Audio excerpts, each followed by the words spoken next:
I started my closing walkthrough at 6:15 on a Friday evening, which was later than I had wanted to start it because the previous owner's attorney had been delayed at another closing and had only handed me the keys at 5:45.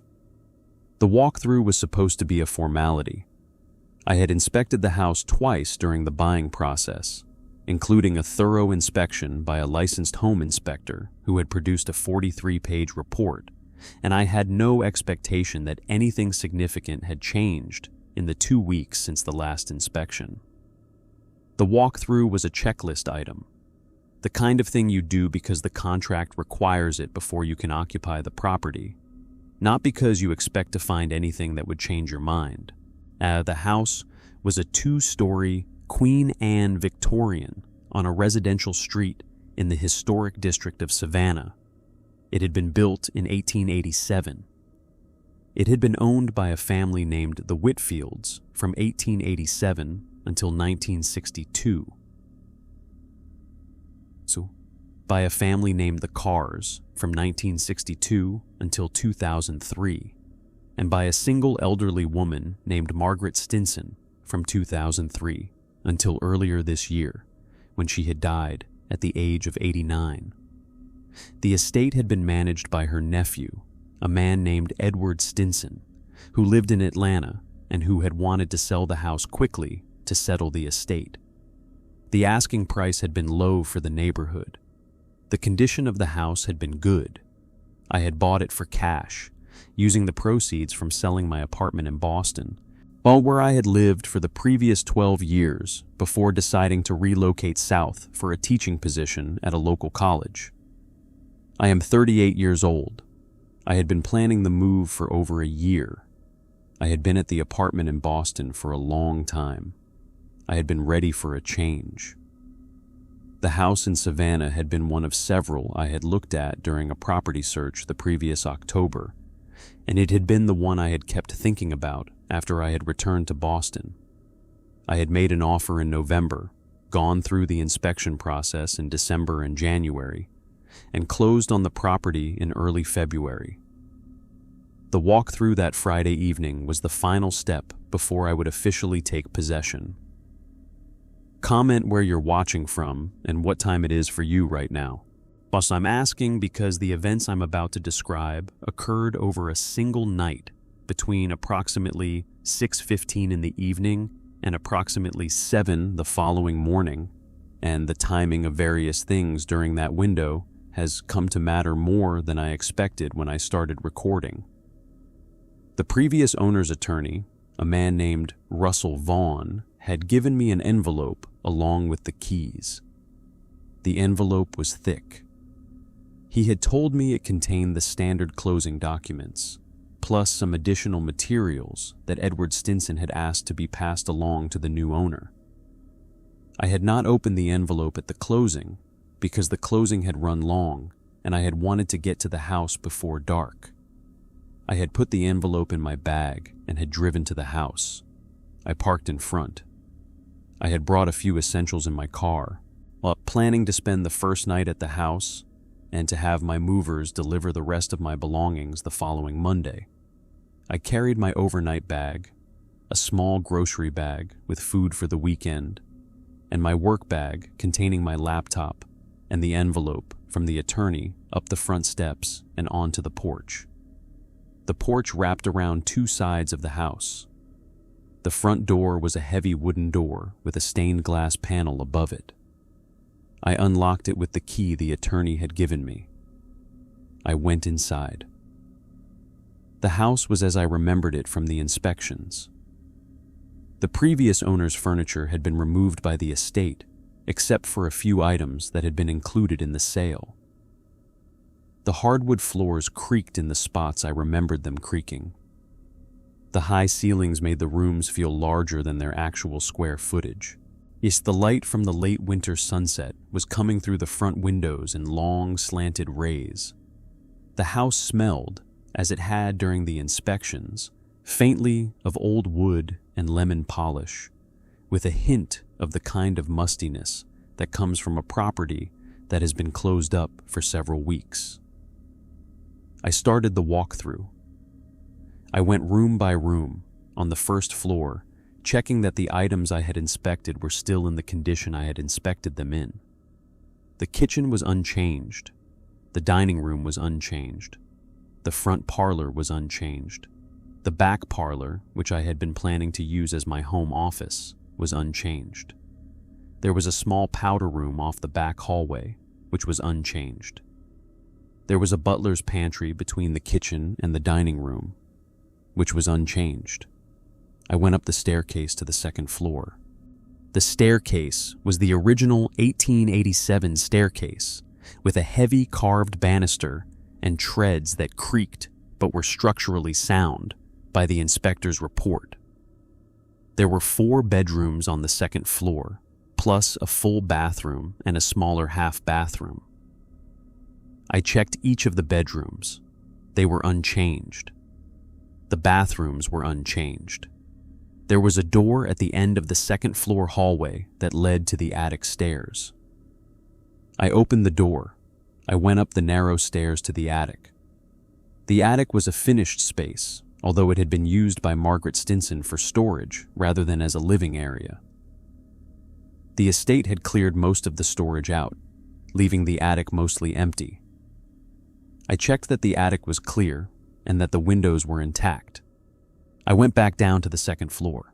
There was a similar door at the end of the first floor back hallway near the powder room that led to the basement stairs. I opened the door. I turned on the light at the top of the stairs. I went down. The basement was unfinished, with a concrete floor and exposed brick walls. The basement contained the building's utility systems, including the furnace, the water heater, and the electrical panel. The basement also contained a small wine cellar in one corner, which had been built by the Carrs in the 1970s and had been used by Margaret Stinson for general storage during her ownership. The wine cellar had a heavy wooden door with an old-fashioned brass latch. I checked the utility systems. The furnace was running. The water heater was operational. The electrical panel was as the inspector had described it. I walked around the basement, and I noticed nothing unusual. I went back upstairs. I returned to the kitchen. I set my bags down on the kitchen counter. The walkthrough had taken about 40 minutes. The sun had set during the walkthrough, and the house was now in evening light. I turned on the kitchen lights. I opened the envelope from the attorney. I sat at the kitchen counter and went through the contents. There were the closing documents I had expected, including the deed, the title insurance policy, and the various certifications and disclosures. There was also a smaller envelope inside the larger one, sealed, addressed in handwriting to the new owner. I opened the smaller envelope. Inside the smaller envelope was a single sheet of paper, folded in thirds. The paper was old.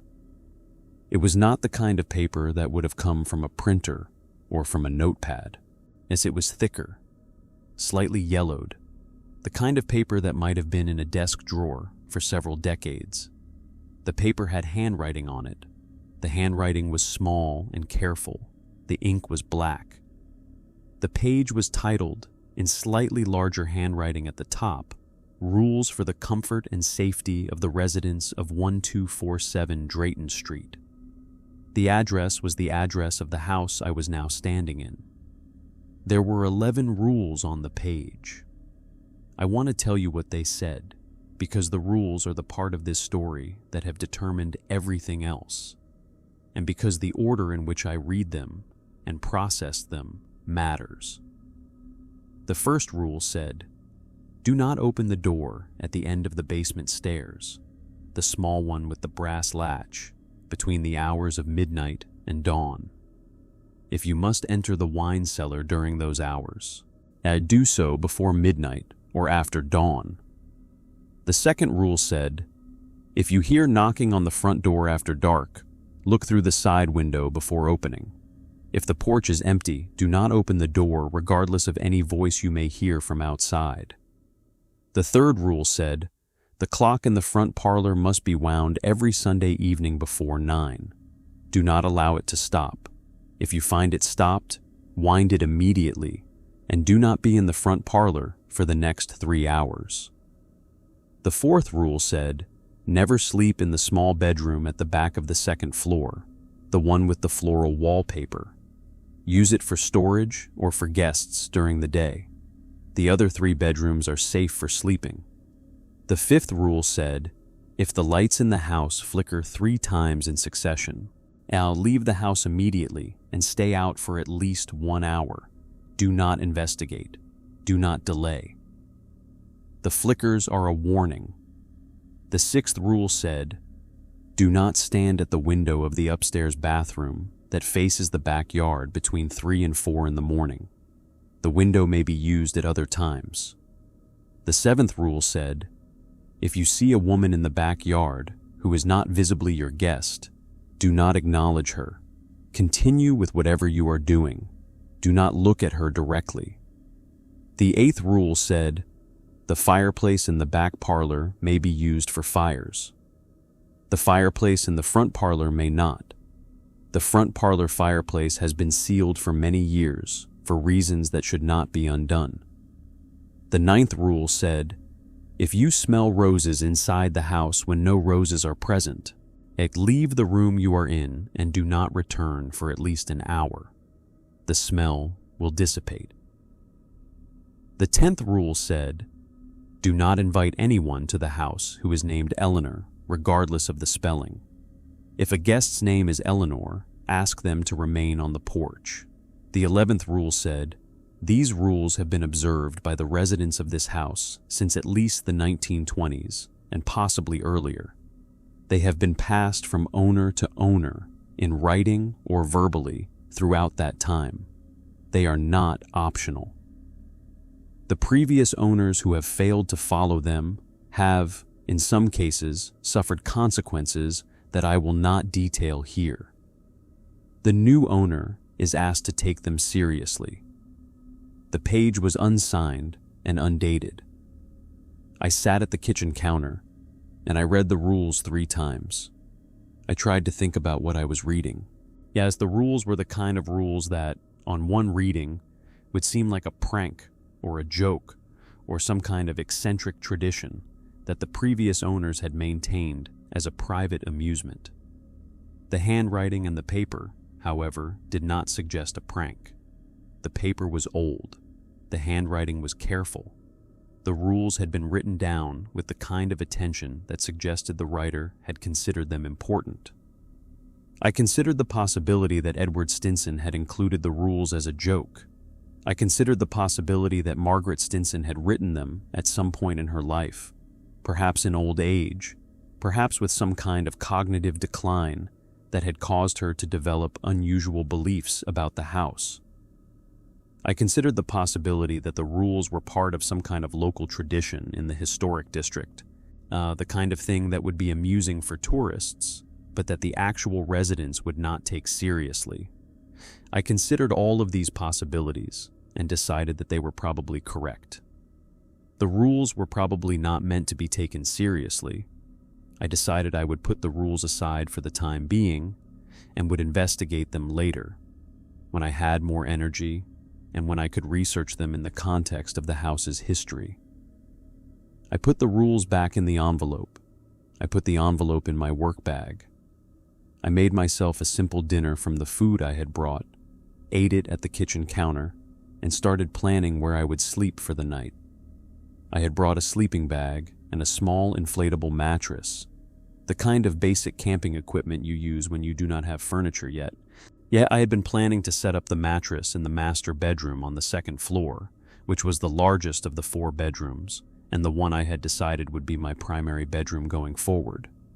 I went upstairs with the mattress and the sleeping bag.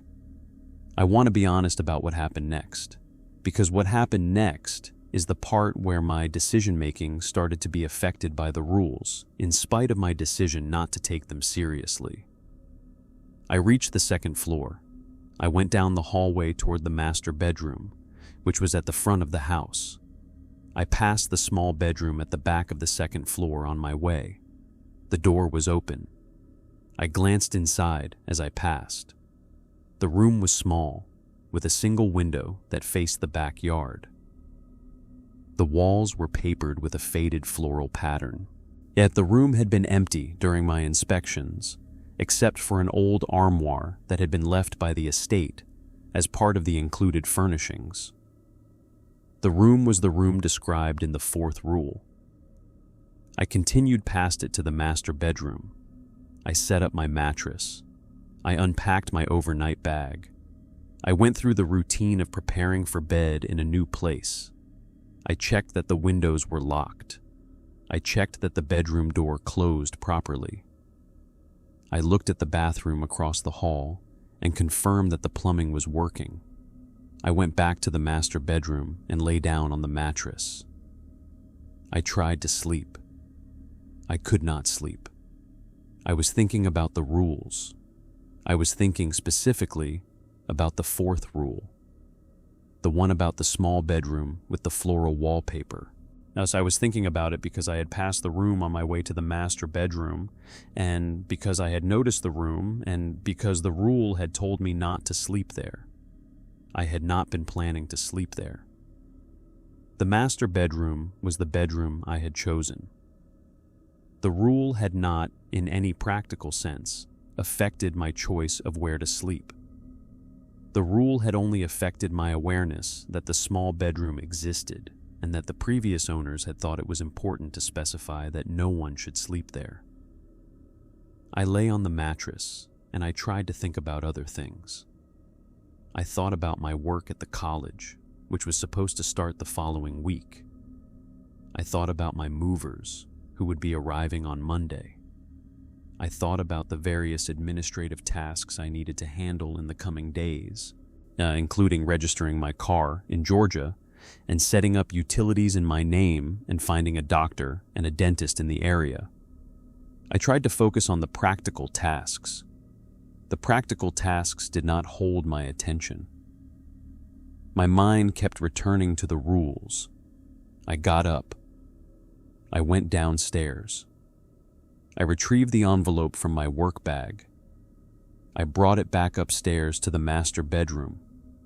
I sat on the mattress with the rules in my hand. I read them again, more carefully this time. I noticed something on the second reading that I had not noticed on the first. The rules referenced specific locations within the house in detail that suggested the writer had been intimately familiar with the layout. The basement door, the front parlor clock, the small bedroom with the floral wallpaper, the upstairs bathroom window facing the backyard, the back parlor fireplace versus the front parlor fireplace. These were not generic warnings about a generic house. They were specific instructions for this specific house, written by someone who knew the house well. I noticed also, on the second reading, that the rules implied a history. The 11th rule explicitly said the rules had been observed since at least the 1920s, and possibly earlier. The rules implied that successive generations of owners had been aware of them and had passed them on. The rules implied that the rules had been violated, in some cases, with consequences that the writer had chosen not to detail. I sat on the mattress with the page in my hand, and I tried to decide what to do. I had two options. I could decide to take the rules seriously, on the grounds that they had been documented by what appeared to be careful writers across multiple generations, and that even if the rules were ultimately superstitious or wrong, the cost of following them would be small, while the cost of ignoring them might be larger than I knew. Or I could decide to dismiss the rules, on the grounds that I had no evidence that any of the warnings were valid, and that organizing my life around an anonymous list of restrictions would be the kind of thing that would interfere with my ability to enjoy living in the house. I made a decision. I decided to take a middle approach. I decided I would not actively violate any of the rules during my first night in the house, and on the grounds that the rules were specific enough that following them would not be difficult, and that the cost of following them on the first night would be minimal. I decided I would investigate the rules in the coming days by researching the house's history and by talking to neighbors to see whether I could find any context that would help me understand whether the rules were rooted in any actual events. I decided that, depending on what I learned, I would either continue to follow the rules or would gradually stop following them as I became more comfortable with the house. The decision felt reasonable. I felt good about having made it.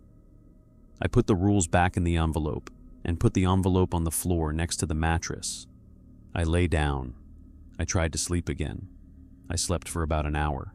As I woke at approximately 10:30 in the evening, I was thirsty. I went downstairs to the kitchen to get a glass of water. I drank the water at the counter.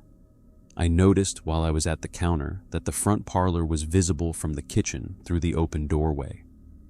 The front parlor was dimly lit by a streetlight outside. I could see, in the dim light, the shape of an old grandfather clock against the far wall of the parlor. I had not paid much attention to the clock during my inspections. The clock had been there during both inspections. The estate had included the clock in the sale, on the grounds that it was an antique that was likely original to the house, and that moving it would have been difficult. I had agreed to the inclusion without thinking much about it. Yet the third rule had said the clock must be wound every Sunday evening before 9. It was Friday night. The previous Sunday had been 5 days ago. I did not know whether the clock had been wound the previous Sunday. The clock had presumably been maintained by Margaret Stinson during her lifetime. After her death, the house had been managed by Edward Stinson and the estate. I did not know whether Edward Stinson had wound the clock during the period between his aunt's death and the closing. I walked to the front parlor. I approached the clock. The clock was a tall mahogany piece, about 7 feet in height, with a brass pendulum visible behind a glass panel in the lower section. The clock face was at eye level. The clock face had ornate hands and Roman numerals. The clock was not running. The pendulum was still. The hands showed the time as 4:18, which was not the current time. The clock had been stopped for some unknown period. The third rule had said, the clock in the front parlor must be wound every Sunday evening before 9. Do not allow it to stop. If you find it stopped, wind it immediately and do not be in the front parlor for the next 3 hours. I stood in front of the clock and I tried to think about what to do. The rule had been clear. The rule had given specific instructions for the situation I was in. I had decided an hour earlier that I would follow the rules during my first night. The rule was telling me to wind the clock immediately and to leave the front parlor for the next 3 hours. I considered the practical question of how to wind the clock. I had never wound a grandfather clock before. I did not know whether the winding mechanism would be obvious or whether it would require knowledge I did not have.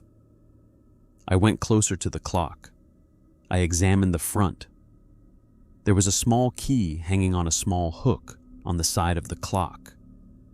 The key was the kind of key that would fit into a winding mechanism. I took the key off the hook. I opened the lower glass panel of the clock. There was a winding mechanism inside, with a slot for the key. I inserted the key. I turned it. The mechanism resisted slightly, then turned. I wound the clock for approximately 30 seconds, which felt like the right amount based on the resistance of the mechanism. I removed the key. I closed the panel. I put the key back on the hook. The pendulum did not start swinging on its own. I reached through the front of the clock and pushed the pendulum gently, and yet the pendulum began to swing. The clock began to tick. The hands did not move from 4:18, but the clock was now running. I checked my watch. It was 10:41 p.m. 3 hours from now would be 1:41 a.m. The rule had told me not to be in the front parlor for 3 hours. I left the front parlor. I went back to the kitchen. I refilled my glass of water. I went back upstairs to the master bedroom. I lay down on the mattress. I tried to think about what I had just done. I had wound the clock. I had followed the rule. I had decided, when I had made my middle approach decision, that I would follow the rules during my first night. I had now followed one of them. The act of following the rule had not, in any practical sense, been difficult. Winding the clock had taken 30 seconds. Avoiding the front parlor for 3 hours would not require any effort on my part, because I was going to be in the master bedroom on the second floor for the next 3 hours, regardless. I tried to sleep. I could not sleep. I lay on the mattress and I listened to the house. The house was quiet.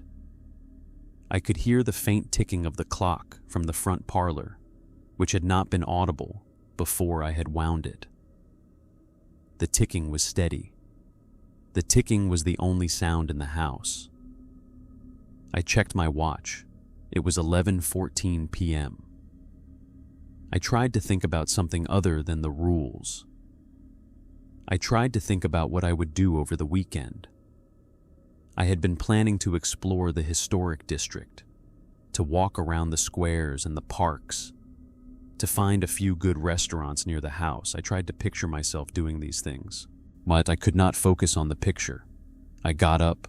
I went to the bathroom across the hall. I splashed water on my face. I looked at myself in the mirror. I looked tired. I looked older than I had looked at the start of the evening. I went back to the master bedroom. I sat on the mattress. I picked up my phone. I had service. I checked my email. I had nothing new. I checked the news.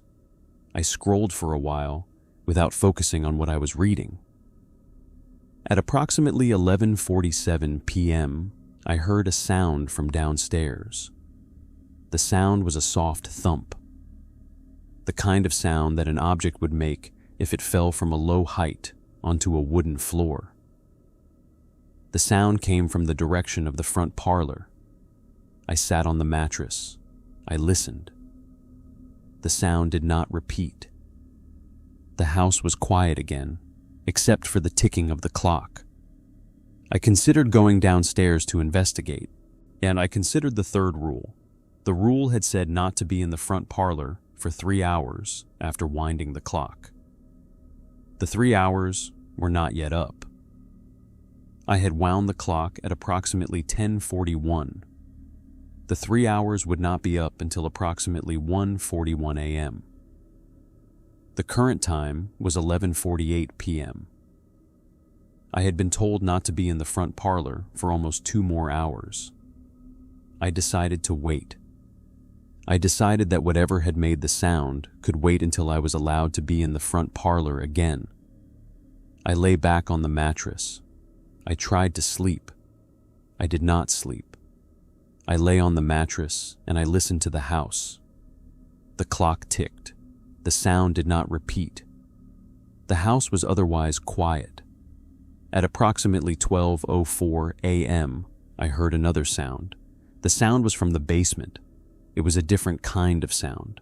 Yet the sound was the sound of something heavy being moved across a floor, slowly, the way you would move a piece of furniture if you were being careful not to drop it. The sound lasted for approximately 10 seconds, then it stopped. I sat up on the mattress. I listened. The sound did not repeat. The house was quiet. I picked up the envelope with the rules. I read the first rule again. Do not open the door at the end of the basement stairs, the small one with the brass latch between the hours of midnight and dawn. If you must enter the wine cellar during those hours, do so before midnight or after dawn. The current time was 12:05 a.m. The hours between midnight and dawn had begun 5 minutes ago. I sat on the mattress. I held the page. I tried to think about what to do. I want to be precise about my reasoning at 12:05 a.m. because the reasoning shaped what I did next, and what I did next shaped everything that followed.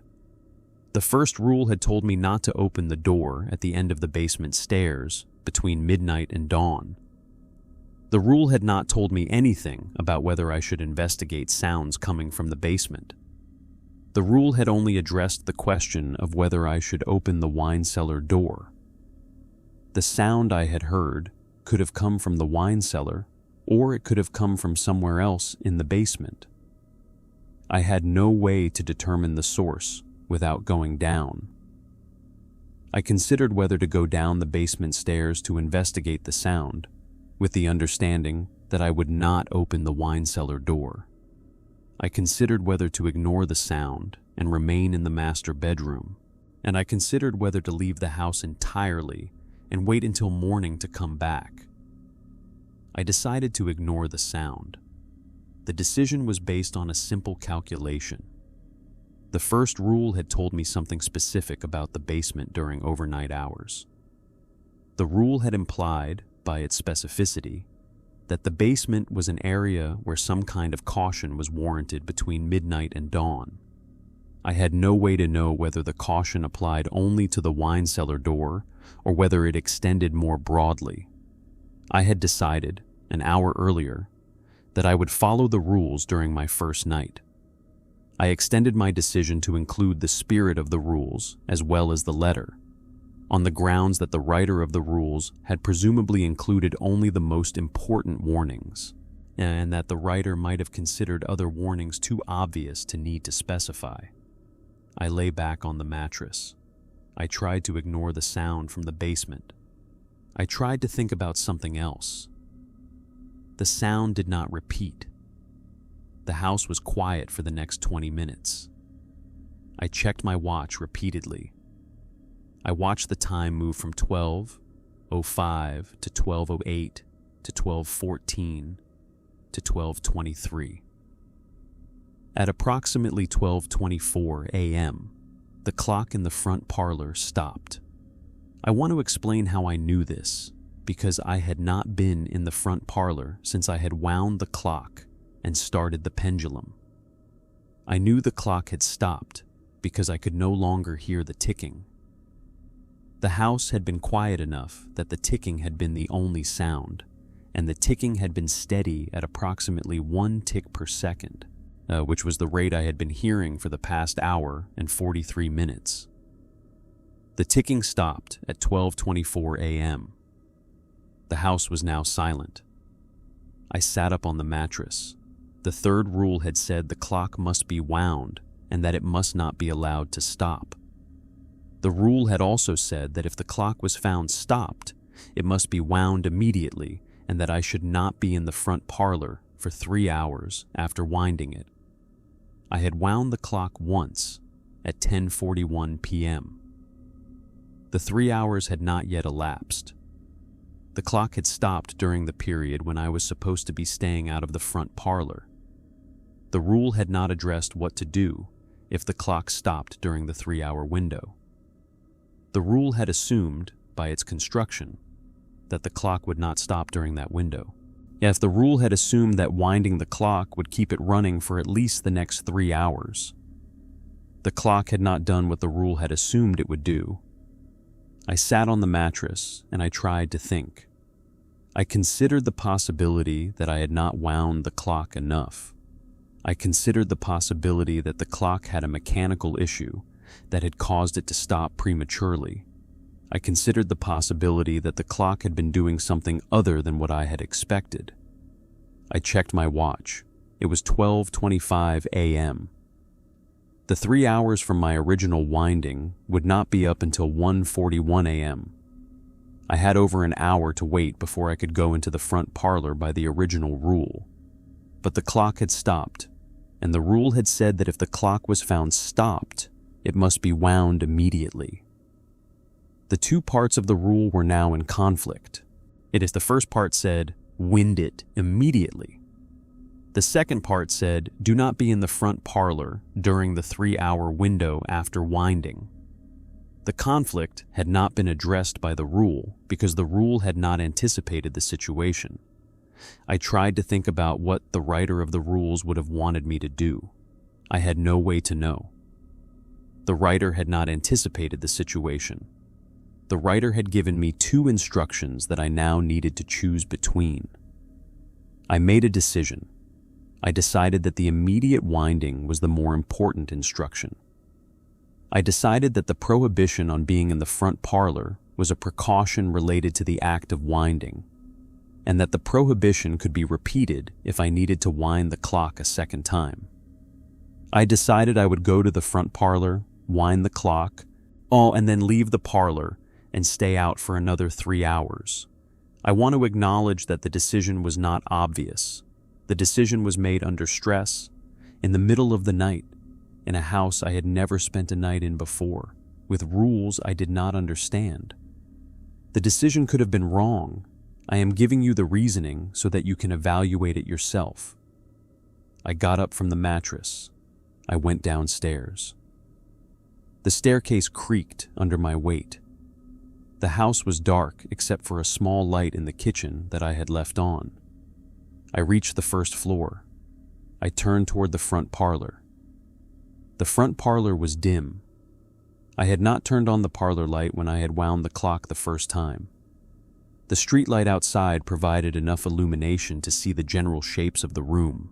I could see the clock against the far wall, and I could see that the pendulum was still. I walked to the clock. I took the key off the hook. I opened the lower glass panel. I inserted the key into the winding mechanism. I started to turn it. The mechanism did not turn. The key resisted. I tried to turn it harder. The mechanism still did not turn. The clock had been fully wound the first time, and the winding mechanism was at its limit. I could not wind the clock further without forcing it. I stood in front of the clock, and I tried to think. The clock had stopped despite being fully wound. The clock had stopped not because it had run out of tension, but because something else had caused it to stop. The pendulum had stopped swinging. I reached through the front of the clock. I pushed the pendulum. The pendulum swung once. The pendulum stopped at the bottom of its swing. I pushed it again. Same result. The pendulum was no longer swinging on its own. The clock mechanism was, by every indication, no longer functional. I removed the key. I closed the panel. I put the key back on the hook. I turned to leave the parlor. There was a woman standing in the doorway between the parlor and the front hallway. I had not heard her come in. I had not heard the front door open. The woman was standing about 10 feet from me, facing the parlor with her hands at her sides. The woman was elderly. She was wearing what looked like a long dress, the kind of dress that would have been worn in the early 20th century, dark-colored with a high collar. Her hair was gray and was pulled back in a bun. Her face was in the dim light, difficult to make out clearly. She was not moving. She was not, as far as I could tell, looking at me, and as she was looking past me, in the direction of the clock, I did not move. I stood in front of the clock, and I looked at the woman.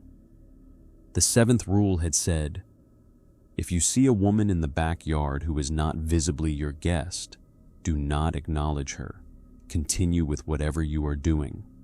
Do not look at her directly. The 7th rule had specified the backyard. The woman was not in the backyard. The woman was in the front parlor doorway. The rule did not, by its specific wording, apply to the situation I was in. But the rule had implied a general principle, which was that some women might appear in the house who were not visibly guests, and that the appropriate response to such women was to not acknowledge them and to not look at them directly. I shifted my gaze. I looked at the floor. I started to walk slowly toward the doorway. The woman was in the doorway. I would need to pass her to get out of the parlor.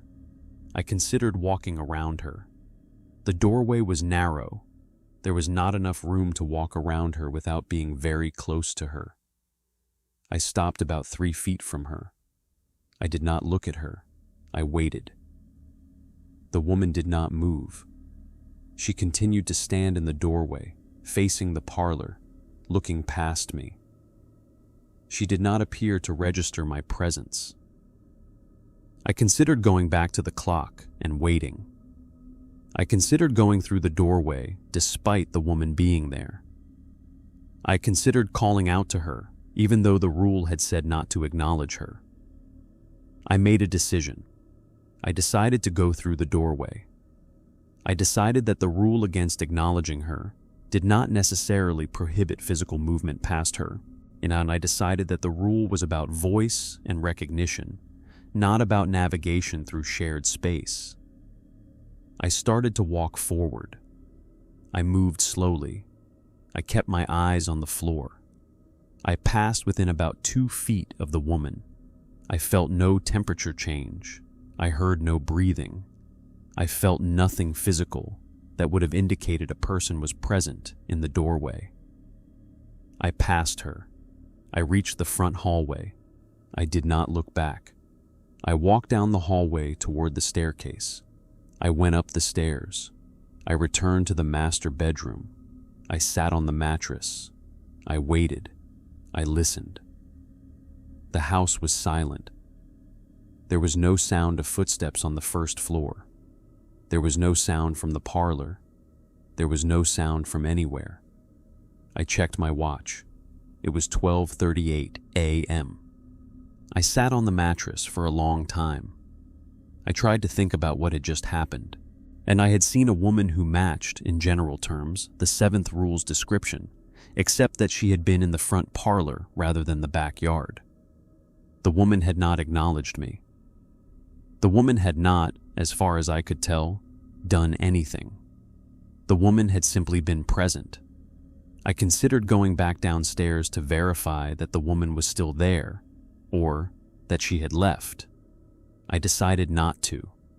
I decided that whatever the woman was, the appropriate response was the response specified in the rule, which was to continue with whatever I was doing and to not look at her directly. I had been trying to leave the front parlor and to return to the master bedroom. I had completed that task.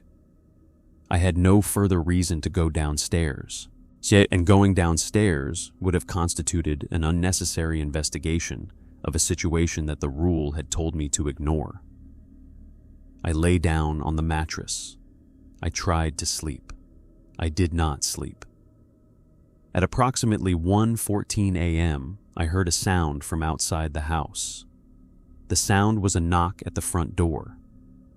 The knock was a single, firm knock, the kind of knock that a person would make if they were expecting someone to answer. I sat up. The second rule had said, if you hear knocking on the front door after dark, look through the side window before opening. If the porch is empty, do not open the door regardless of any voice you may hear from outside. The rule did not tell me to ignore the knocking. The rule told me to verify the porch through the side window before opening. I considered the rule. As I considered whether to go downstairs to look through the side window. The knock came again, a single firm knock. The knock was distinctive in its lack of urgency. It was not the kind of knock that a person in distress would make. It was the kind of knock that a person would make if they were expecting to be received normally. I got up, I went downstairs. I went to the front door. There was a side window beside the door, with sheer curtains that allowed visibility. I parted the curtain about an inch. I looked through the window onto the porch. The porch was empty. There was no one on the porch. The porch light was off, but the street light outside provided enough illumination to see the entire porch area clearly. The porch wrapped around the side of the house, but the visible portion from this window was empty. I waited. I did not open the door. The knock came again, a single firm knock. The sound was clearly coming from the front door. The door was vibrating slightly with the impact of the knock. There was no one on the porch to be making the knock. A voice spoke from outside the door. The voice was a man's voice. The voice said, "Hello, is anyone home? I'm sorry to bother you so late." I did not respond. The second rule had said not to open the door, regardless of any voice I might hear. The rule had been specific. The rule had anticipated this situation. The voice continued, "I'm a neighbor from down the street. I saw your lights on, and I wanted to introduce myself. I know it's late. I'll come back tomorrow if it's a bad time." The voice was friendly, as the voice was the kind of voice that a person would have if they were a normal neighbor introducing themselves at an unusual hour. The voice was reasonable. The voice was, by every characteristic of speech and tone, the voice of an ordinary person being courteous. I did not respond. I held the curtain. I looked through the window. The porch was empty.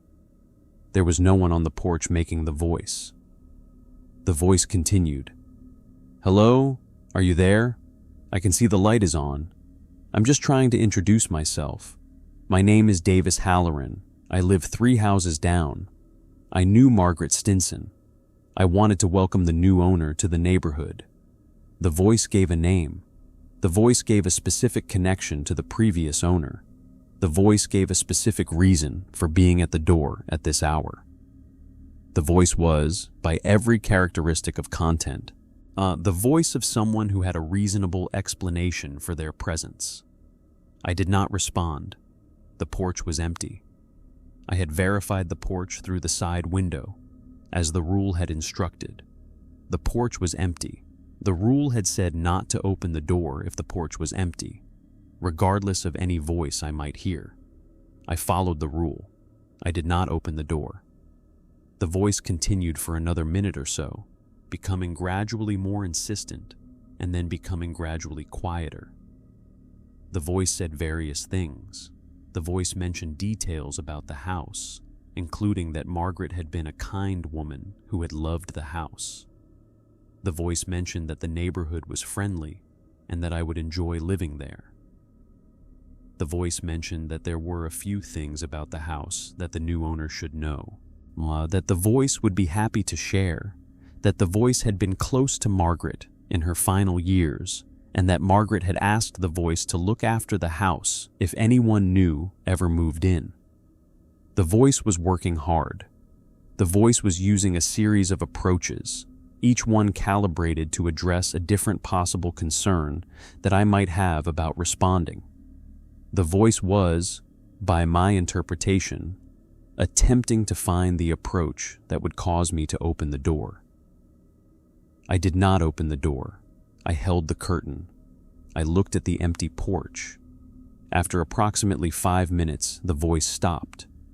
There were no more knocks. The porch remained empty. The street outside was quiet. I waited at the window for another 10 minutes. I did not see anyone leave the porch because there had been no one on the porch. I did not see anyone walk away down the street. The street remained empty in both directions for as far as I could see from the window. I closed the curtain. I went back upstairs. I returned to the master bedroom. I sat on the mattress. I checked my watch. It was 1:34 a.m. I sat on the mattress and I tried to think. The events of the past hour and a half had been the kind of events that, individually, could have been explained by ordinary causes. The clock could have been mechanically defective. The woman in the parlor could have been a misperception in dim light. The voice at the door could have been a real neighbor whose presence I had failed to detect through the window for some reason related to the angle or the lighting. The events together, however, did not fit ordinary causes, and that the clock had stopped during the specific window the rule had warned about. The woman had appeared in the parlor with an appearance that matched the general description of the figure the 7th rule had warned about, even though her location had not matched. The voice at the door had occurred in the manner the 2nd rule had specifically warned about, with the porch being empty in the way the rule had anticipated. The rules were proving to be accurate. The rules were describing situations that were occurring in the house. The rules were giving me instructions that were keeping me out of trouble. I sat on the mattress and I made a decision. I decided I would follow all 11 rules for the rest of my time in the house. I decided I would not investigate any of the rules. I decided I would not test any of the rules. I decided I would simply follow them without questioning them until I had a reason to stop following them. I checked my watch. It was 1:42 a.m. The original 3-hour window from the first winding of the clock was now up. The rule had said not to be in the front parlor for 3 hours after winding the clock. The 3 hours had now elapsed. I was, by the rule, allowed to be in the front parlor again. I considered whether to go to the front parlor to attempt to wind the clock again. The clock had stopped at 12:24 a.m. The rule had said that if the clock was found stopped, it must be wound immediately. I had attempted to wind it at 12:25 a.m., and the winding mechanism had been at its limit. I had not been able to wind it further. The clock had stopped despite being fully wound. The mechanical issue had been beyond what the rule had anticipated. I decided not to go to the front parlor.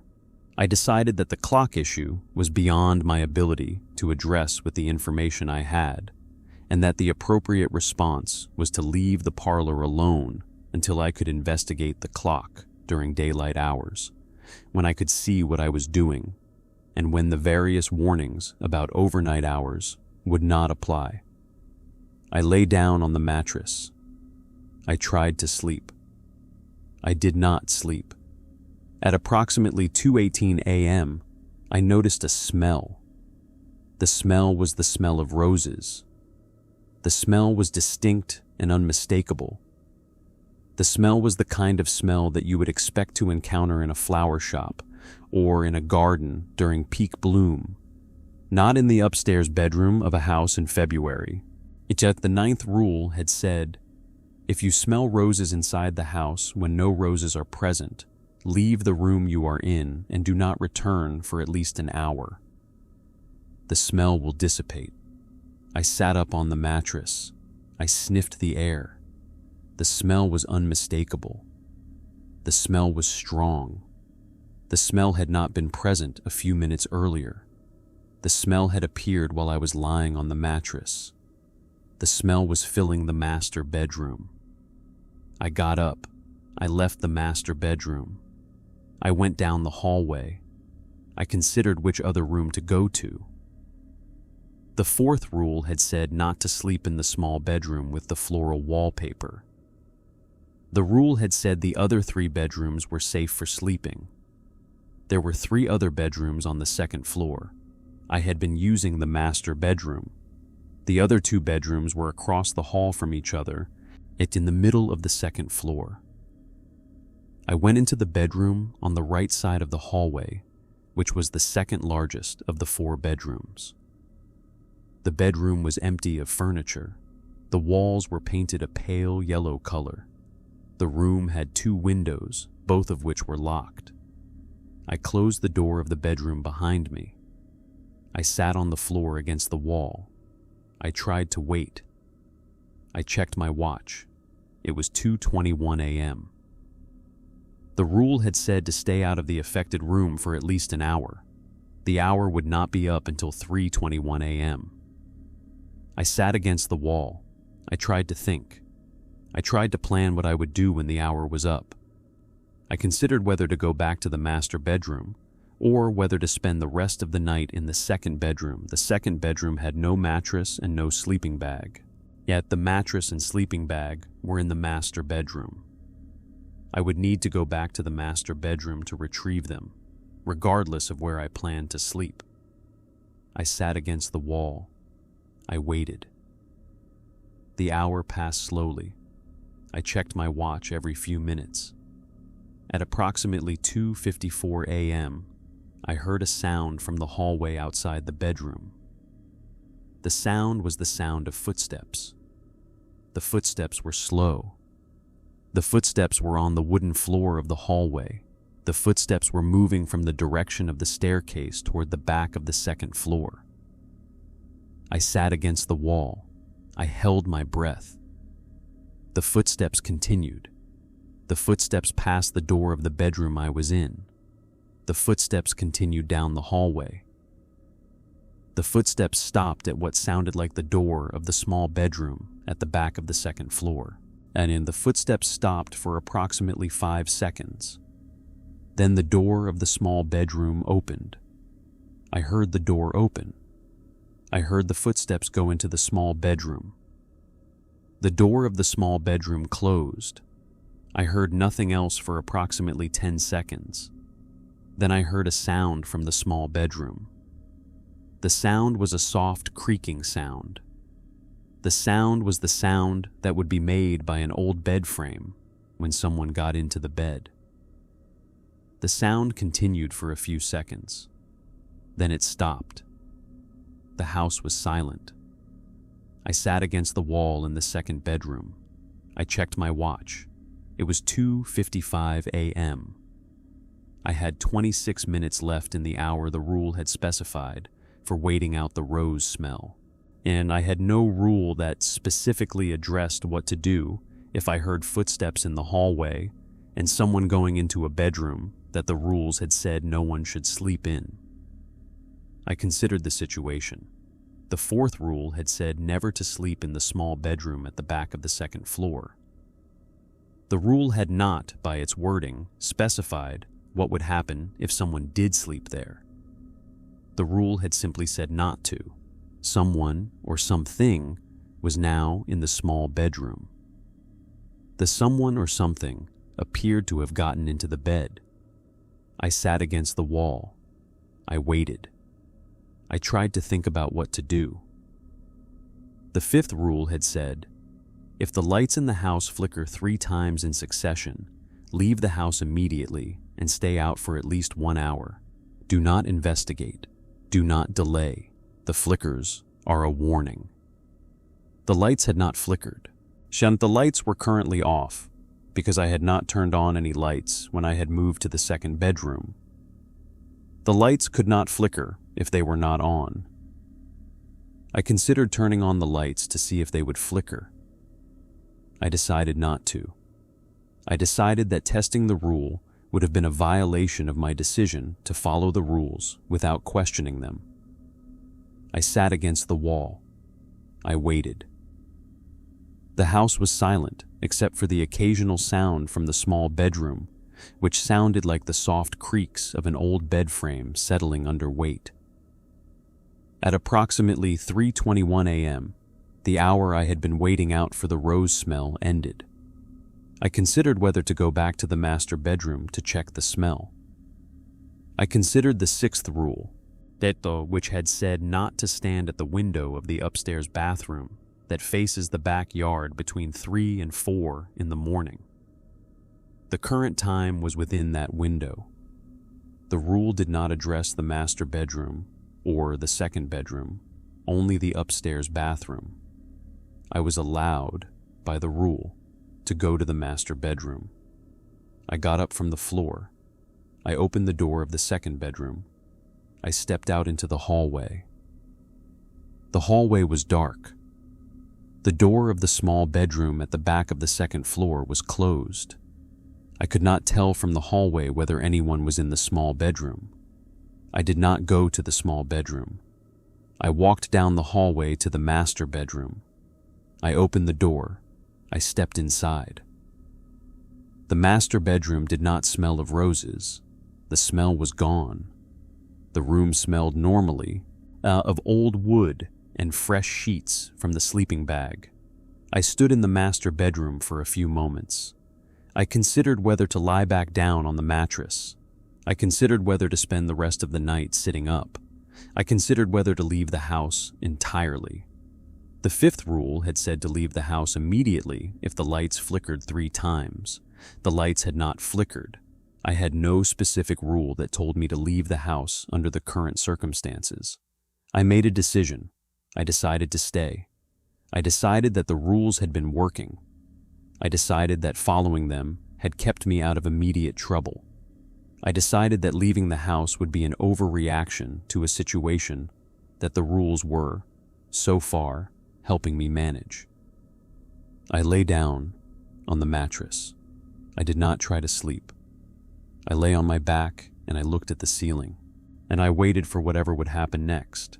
At approximately 3:47 a.m., the lights in the master bedroom turned on by themselves. I want to be precise. The bedroom had two light sources. The first was a ceiling fixture controlled by a switch near the door.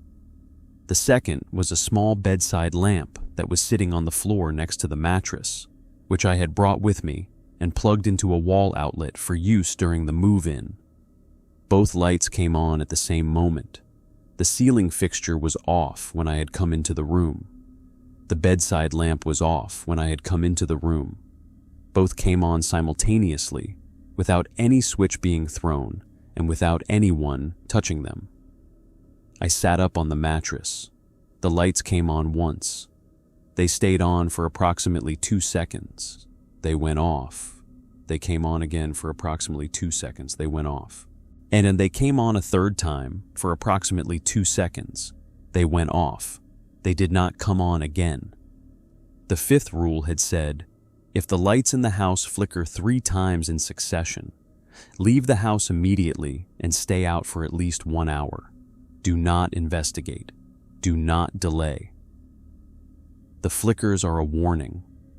I did not consider what to do. The rule had been specific. The rule had said to leave immediately and not to delay. I got off the mattress. I picked up my phone, my wallet, and my car keys, which were on the floor next to the mattress. I picked up my coat, which was draped over my work bag. I left the master bedroom. I walked down the hallway. The door of the small bedroom at the back of the second floor was open. I had closed it earlier in the evening by my recollection from the walkthrough. The door was now open, and I did not look into the bedroom. I continued past it to the staircase. I went down the staircase. I reached the first floor. I walked through the front hallway. I passed the front parlor. The clock was visible against the far wall.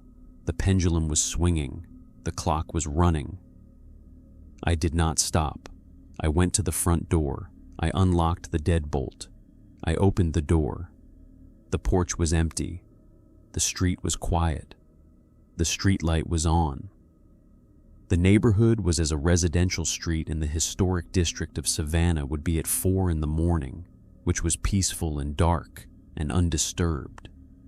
I stepped out onto the porch. I closed the door behind me.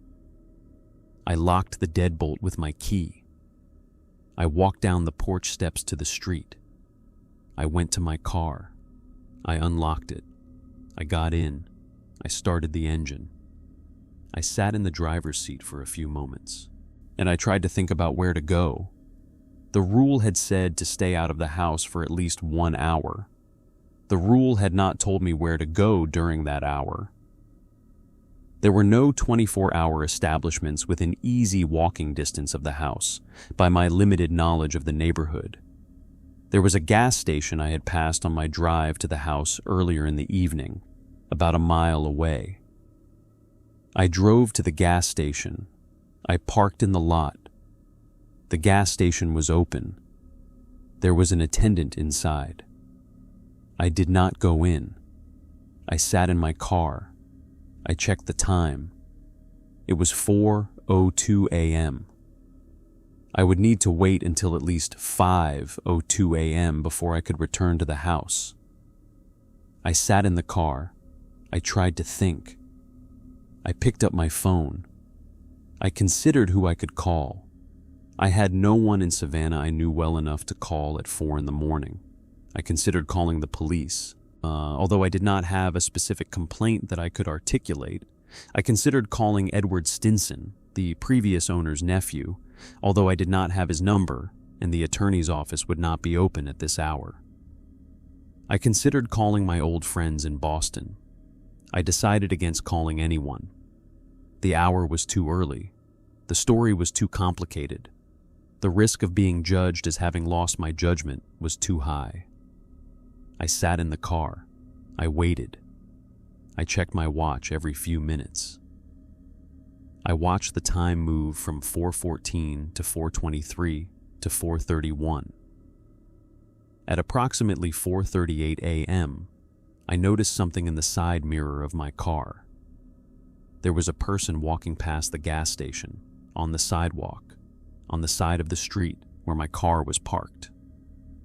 The person was walking in the direction of the historic district, which was the direction of the house. The person was wearing a dark coat. The person had gray hair. The person walked with a slight stoop. The person's face was not visible from my position in the car because the person was walking with their back to me. The person passed the gas station and continued down the street. I watched them in the side mirror. They walked at a steady pace. They did not look at the gas station or at any of the parked cars. They simply walked. I want to be honest about my reaction. My reaction was to assume that the person was the woman I had seen in the front parlor doorway earlier in the evening. The build was similar. The gray hair was similar. The general appearance, in dim light at distance, matched what I had observed in the parlor. The person continued down the street, and I lost sight of them when they passed beyond the range of the streetlight in front of the gas station. I did not see them again. I sat in the car. I considered whether to follow them. I decided not to. I decided that following them would have been a form of investigation that the rules had implicitly told me to avoid. I decided that the appropriate response was to wait out the hour and then to return to the house, regardless of where the person had been going. I waited. The hour passed slowly. At approximately 5:04 a.m., I started the engine. I drove back to the house. I parked in front. I sat in the car for a few more minutes, looking at the house. The house was dark. The lights I had left on in the kitchen and in the master bedroom were no longer on. The exterior lights, which had been controlled by the timer that the previous owner had set, were off. I considered whether to wait in the car for daylight. The sun would rise in about an hour and a half, by my rough calculation. The rule had only specified that I needed to stay out of the house for an hour. The rule had not said anything about waiting for daylight. The hour was up. I was, by the rule, allowed to return. I got out of the car. I walked up the porch steps. I unlocked the front door. I went inside. The interior of the house was dark. I turned on the front hallway light. The light came on normally. I turned on the kitchen light from the front hallway switch that controlled both. The kitchen light came on. I walked through the front hallway to the kitchen. The kitchen was as I had left it. My grocery bag was on the counter. Now, the glass I had used for water was in the sink. I checked the front parlor. The clock was running. The pendulum was swinging at a steady rate. The hands of the clock now showed the correct time, which was 5:11 a.m. The clock had, by some mechanism, started running again during my absence and had set itself to the correct time. I went upstairs. The hallway light came on when I flipped the switch. The doors of the bedrooms were as I had left them when I had left the house, with the master bedroom door open from when I had gone through it on my way out. The second bedroom door closed from when I had been waiting out the rose smell, and the small bedroom door open from when I had passed it on my way to the staircase. I went into the master bedroom. The mattress was as I had left it. The sleeping bag was as I had left it. After the bedside lamp was off, I switched it on. It came on normally. I switched off the ceiling light, which I had not turned on, but which had been one of the two lights that had flickered 3 times. I switched the ceiling light on. It came on normally. I switched it off. I switched the bedside lamp off. I sat on the mattress. I checked my watch. It was 5:14 a.m. The sun would rise in about 90 minutes. I considered what to do. I had returned to the house. The lights were behaving normally. The rules had told me to stay out for an hour, which I had done. The rules had not told me what to do after the hour. I made a decision. I decided to stay in the master bedroom and wait for sunrise. I decided that once the sun was up, I would do a careful walkthrough of the house in daylight, with particular attention to the small bedroom at the back of the second floor, the front parlor clock, the basement, and the backyard. I decided that I would document everything I observed. I decided that I would, after the daylight walkthrough, drive to a hotel for the day to sleep, and would return to the house the following evening to begin a more careful evaluation of whether I could continue to live there. I lay back on the mattress. I did not try to sleep. I waited for the sun to rise. The sun rose at approximately 6:47 a.m. I watched the light change through the master bedroom window. The room gradually became visible in natural light. I sat up. I got off the mattress. I went to the bathroom across the hall. I splashed water on my face. I looked at myself in the mirror. I looked exhausted. My eyes were red. My skin was pale. And I went back to the master bedroom. I picked up my phone. I went out to the hallway. I started the daylight walkthrough. I went to the small bedroom at the back of the second floor first. The door was open. I looked inside. The room was as I remembered it from the walkthrough the previous evening.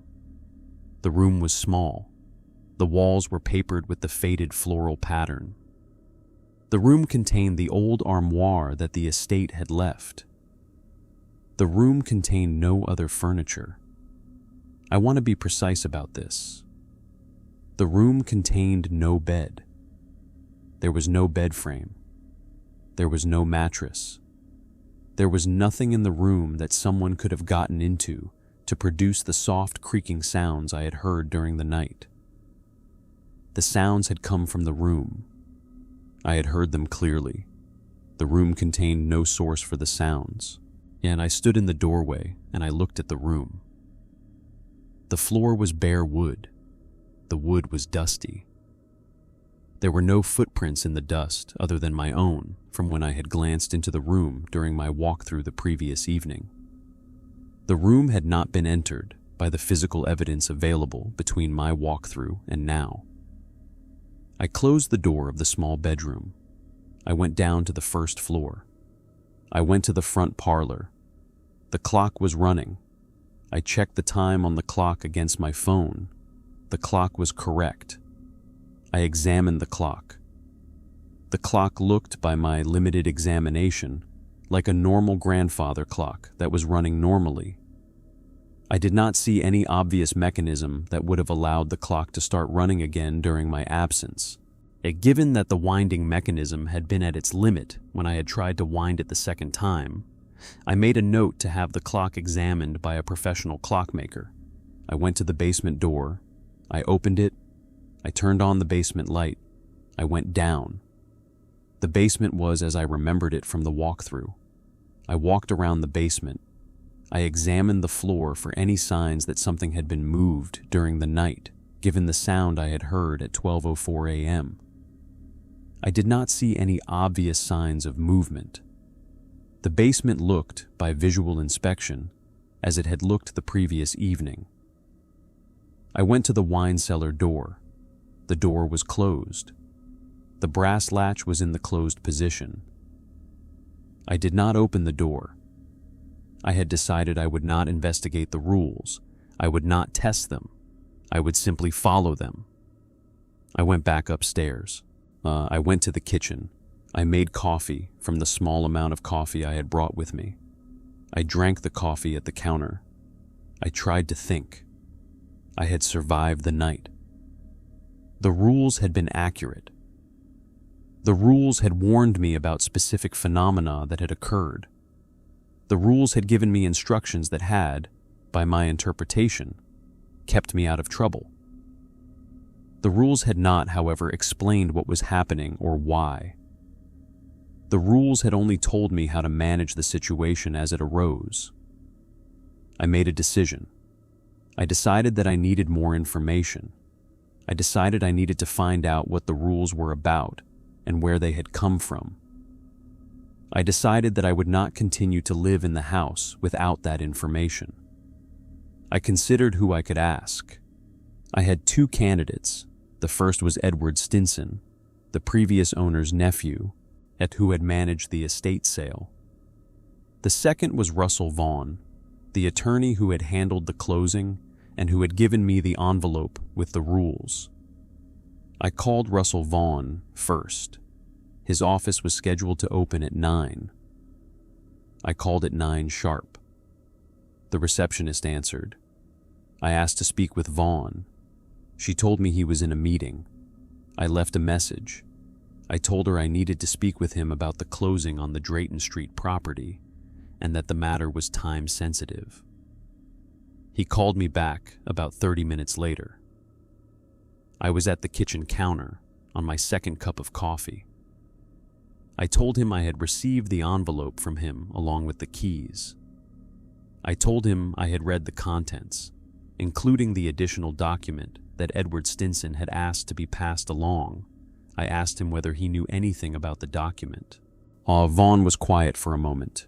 He said, "Yes, I am aware of the document. I have not read the full contents of it. I know the general nature of it. Edward asked me to pass it along to the new owner without comment. He told me the document was a list of practical instructions related to the property that the previous owners had observed for many decades. He told me the document was important and that the new owner should take it seriously. He did not give me details beyond that. I asked him whether he had handled previous transactions related to the property. He said no. He said his firm had been retained for this transaction by Edward Stinson. He said the firm had not previously represented Margaret Stinson or any of the previous owners. He said he had no knowledge of the property's history beyond what was in the public record. And I asked him for Edward Stinson's contact information. He gave me a phone number. He told me Edward lived in Atlanta and was a retired engineer in his mid-60s. He told me Edward had been Margaret's only close relative and had managed her affairs in her final years. I thanked him. We hung up. I called Edward Stinson at the number Vaughn had given me. The phone rang 4 times and went to a voicemail.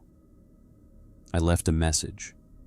I gave my name and explained that I was the new owner of the Drayton Street property and that I needed to speak with him about a matter related to the house. I asked him to call me back as soon as possible. He called me back about 10 minutes later. He sounded older than I had expected from his age. His voice was tired but alert. He said, "You're calling about the rules." I told him I was. He said, "I figured you would. Amos, they were always going to need explaining to the next owner. I am sorry I did not include a longer explanation with the document. I had a hard time deciding how much to say.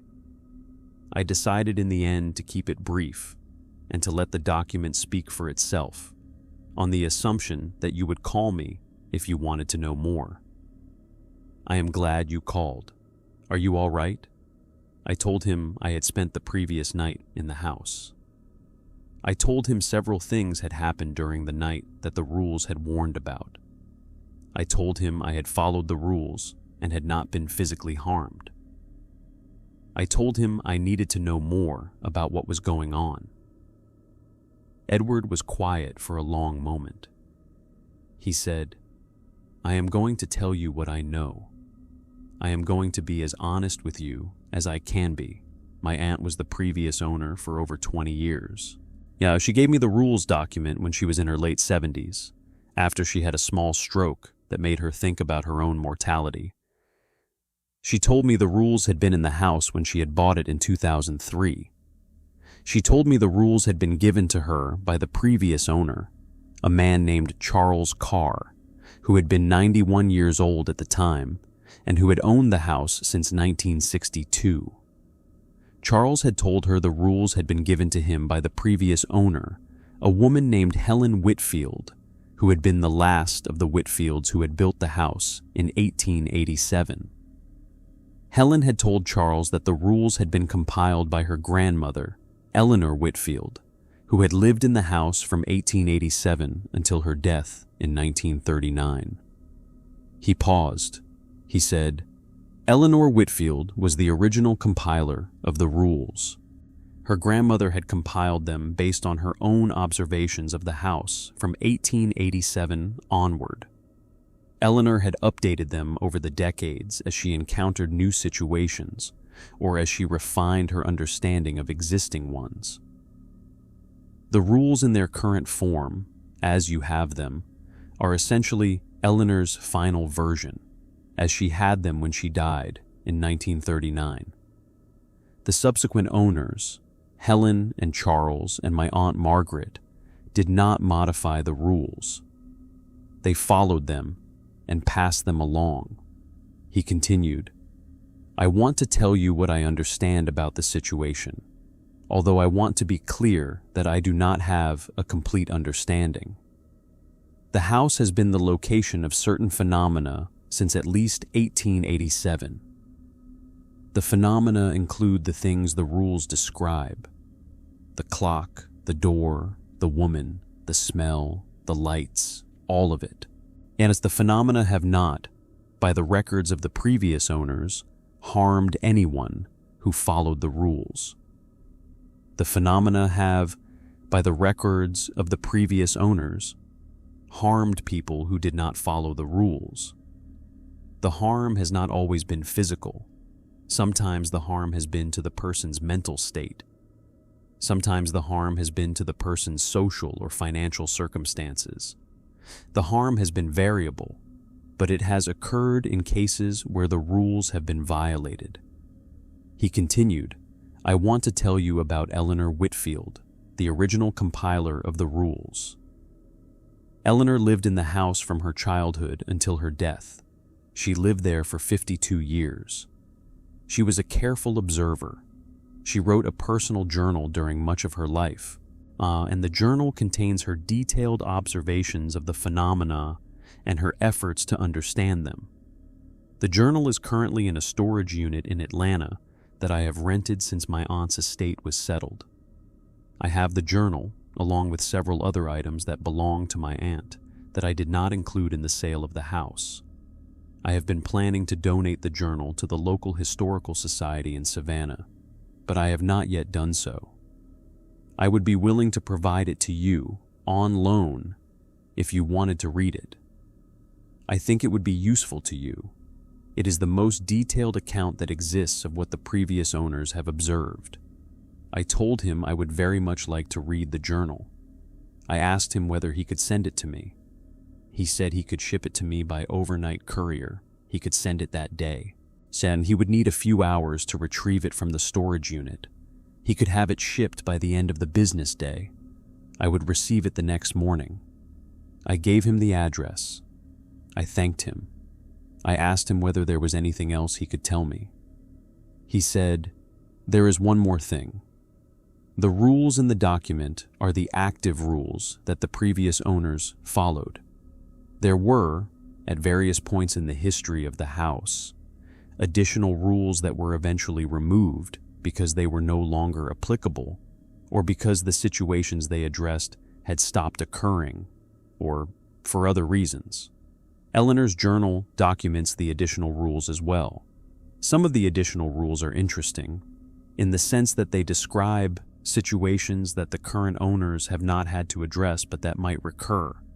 Some of them are concerning in the sense that they describe situations that previous owners attempted to manage and failed.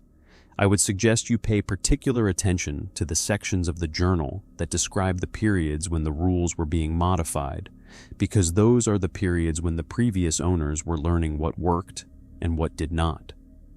He paused.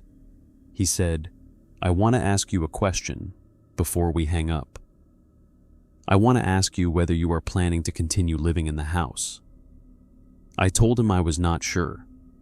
I told him I was planning to spend the day at a hotel, sleeping, and to make a decision about my next steps after I had read the journal. He said, "I would understand if you decided not to continue. I would understand if you wanted to sell the house. I would be willing to assist in finding a buyer if you wanted to do that. I would not, however, recommend that you sell the house without telling the next buyer about the rules." My aunt insisted that the rules be passed along to the next owner. I included them in your closing documents because she had asked me to. I would expect the next owner to be told as well, by you, if you decided to sell.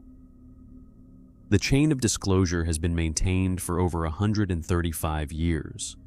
I would not want to be the one who broke it. I told him I would maintain the chain if I sold the house. I thanked him. We hung up. I drove to a hotel about 10 minutes from the house. I checked in. I went up to my room. I drew the curtains. I lay down on the bed. I slept for approximately 8 hours. I want to skip ahead to the events of the following day, when the journal arrived, because the rest of the story has been shaped by what I read in the journal. The journal arrived at the hotel by courier at approximately 10 in the morning the following day. I had checked out of the hotel and had returned to the house before the courier arrived, having arranged for the courier to deliver the package to the house. The journal was in a padded envelope. I opened the envelope at the kitchen counter. The journal was a thick leather-bound book. The cover was worn. The pages inside were aged.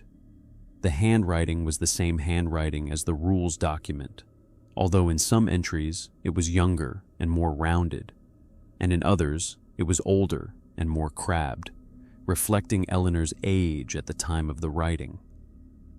The earliest entries were dated 1893, when Eleanor was in her teens. The latest entries were from 1939, the year of her death. The journal was over 300 pages long. I will not try to summarize all of it. I will tell you what was relevant. The first thing the journal made clear was that the phenomena in the house had originated with a specific event in the early years of the Whitfield family's residence. The event had occurred in 1891, when Eleanor was 7 years old. The event involved her aunt, who was also named Eleanor, and who had been living with the family in the house. The aunt had died in the house under circumstances that the family had not made public at the time, and that the journal described in fragments across multiple entries spanning many decades. The aunt had been in her 30s at the time of her death. She had been engaged to a man whom the family had disapproved of. Yet the engagement had been broken off by the family's intervention. The aunt had been confined to the small bedroom at the back of the second floor for several weeks before her death by the family's decision, on the grounds that she was emotionally unwell and needed to be kept away from any opportunity to communicate with the man she had been engaged to. The aunt had died in the small bedroom. The cause of death had been recorded by the family doctor as natural causes, but the journal indicated that Eleanor's mother and grandmother had, in private conversations Eleanor had overheard as a child, discussed the death in terms that suggested it had not been natural. The aunt had been buried in the family plot. The aunt had not had a funeral. The family had not openly mourned her. The family had, by the journal's account, attempted to manage the death as a private matter that would not embarrass the family. The phenomena had begun shortly after the aunt's death. The first phenomenon had been the smell of roses, which had been the aunt's favorite flower. The second had been the sound of footsteps in the upstairs hallway at night. The third had been the appearance of a woman in the house, seen first by Eleanor's mother, and then by other members of the family, in various locations around the house at various times. The journal recorded the family's efforts to manage the phenomena over the next several decades. The family had tried various approaches. They had tried having the house blessed by a priest.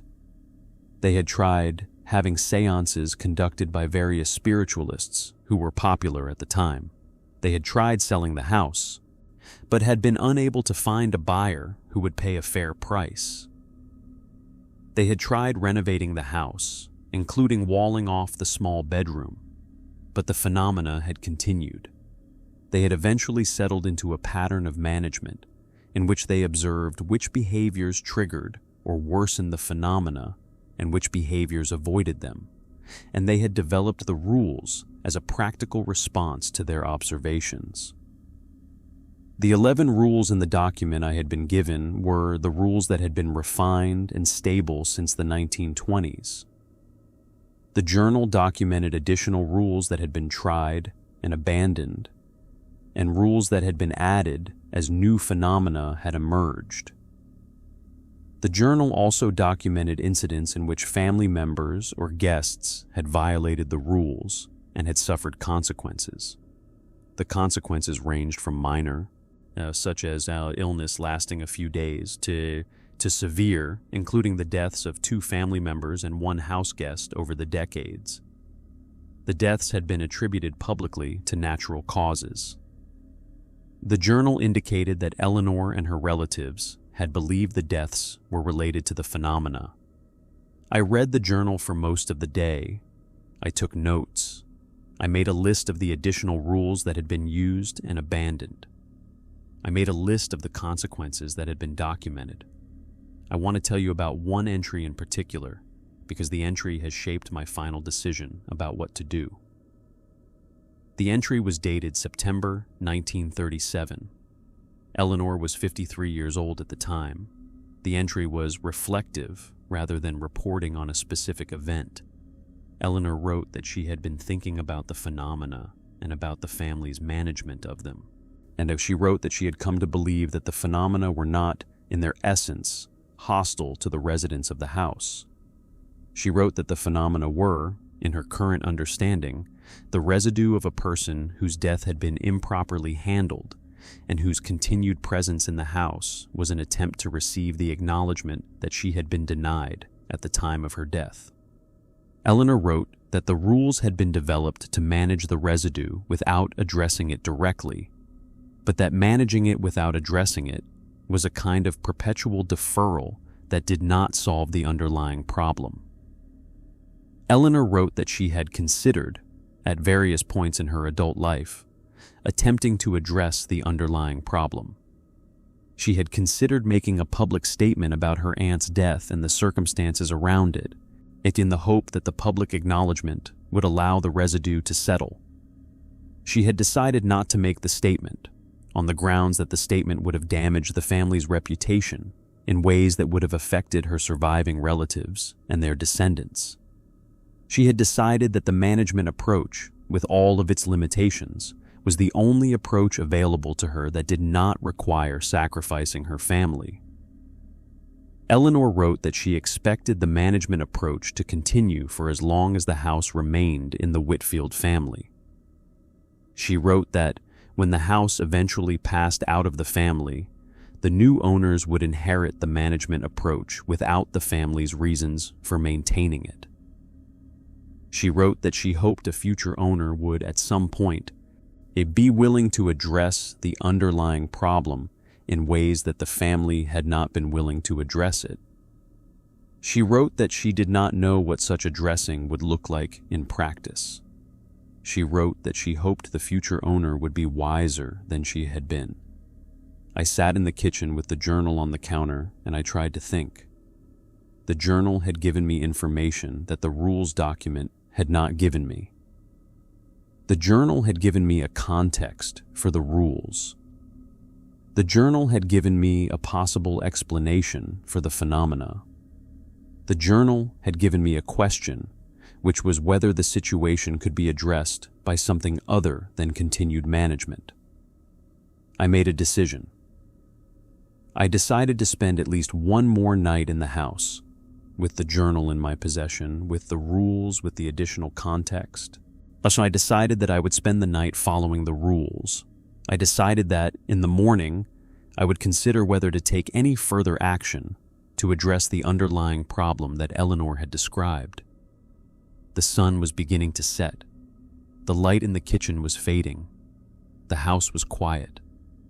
The clock in the front parlor was ticking, audible in the kitchen because the house was otherwise silent.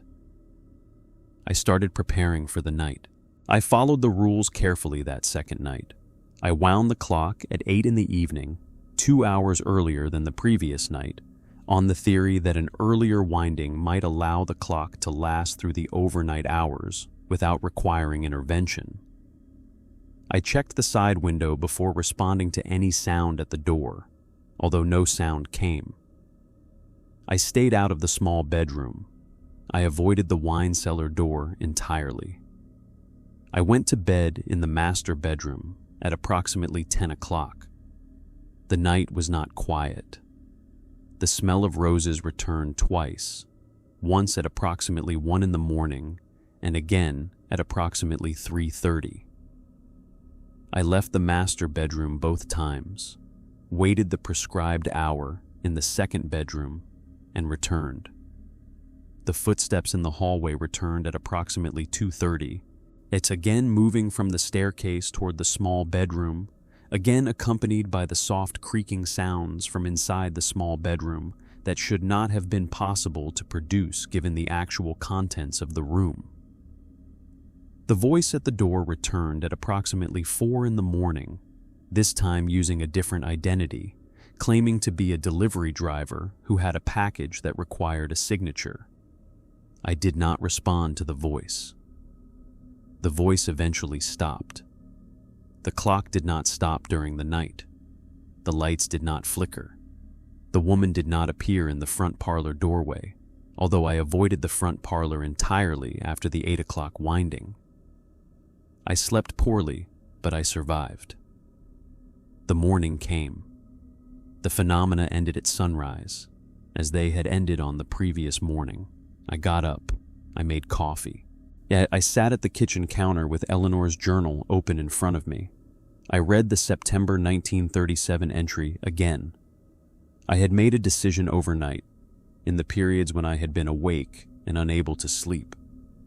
The decision was that I would attempt to do what Eleanor had not been willing to do. I would attempt to address the underlying problem. I would attempt to acknowledge what had happened in the house in 1891. I want to be careful about how I describe what I decided to do, because the decision was not one I had any framework for making. I was not a religious person. I was not, by any training or experience, prepared to address whatever the residue in the house was. I was making it up as I went. I made a list of what I knew.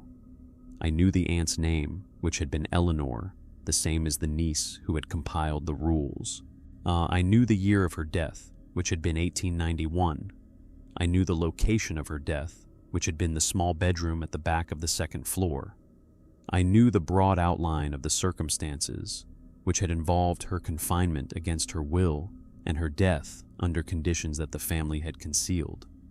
I made a decision about what I would do. I would go to the small bedroom in daylight. I would acknowledge out loud what had happened. I would say what I knew.